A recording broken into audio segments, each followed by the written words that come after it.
নমস্কার, আজকে একটা একবারে হালকা পাতলা রেসিপি নিয়ে চলে এসেছি।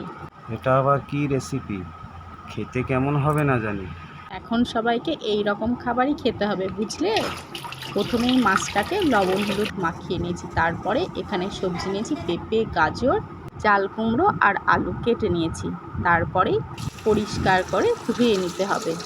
সবজিটা ধুয়ে নেওয়ার পরে আবারও জল দিলাম আর দিলাম খুব সামান্য লবণ। সেদ্ধ হতে থাক, তার মাঝখানে আমি আর একটা তরকারি করছি। এটা মা বাবার আলু কচু দিয়ে মাছের ঝোল।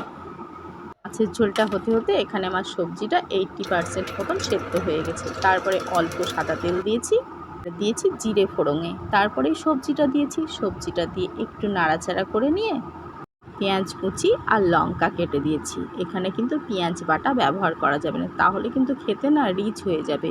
তারপর একটু আদা কুড়ে নিয়েছি, আর এখানে তোমরা চাইলে গোলমরিচ গুঁড়োও দিতে পারো। তারপরে একটু নাড়াচাড়া করে জল দিয়েছি। তোমরা যে সবজি সেদ্ধ জলটা ছিল সেই জলটাও দিতে পারো, আবার সেই জলটা বাদ দিয়ে অন্য জলও দিতে পারো। তারপরে কিছুক্ষণ ফুটিয়ে নিয়ে ওই যে হালকা করে মাছটা ভেজে নিয়েছিলাম সেই মাছটা দিয়েছি। এই রান্নাতে সব সময় চেষ্টা করে মাছটা হালকা করে ভেজে নিতে। তারপরে রসুন 3 কোয়া দিলাম আর দিলাম পরিমাণ মতন লবণ। তোমরা যদি কেউ রসুন খেতে না চাও রসুনটা বাদ দিতেও পারো। আর এখানে হচ্ছে ছেলেদের মাছ, ওরা আবার একটু পেঁয়াজ রসুন দিয়েই মাছটা পছন্দ করে, একটু রিচভাবে পছন্দ করে, বাচ্চা তো। আর নামানোর সময় একটু দারুচিনি আর লবঙ্গ দিয়েছি এই মাছের ঝোলটাতে। এই রান্নায় কিন্তু কোনো বাটা মশলা ব্যবহার করিনি, একেবারে হালকা পাতলা সহজ পাচ্য খাবার।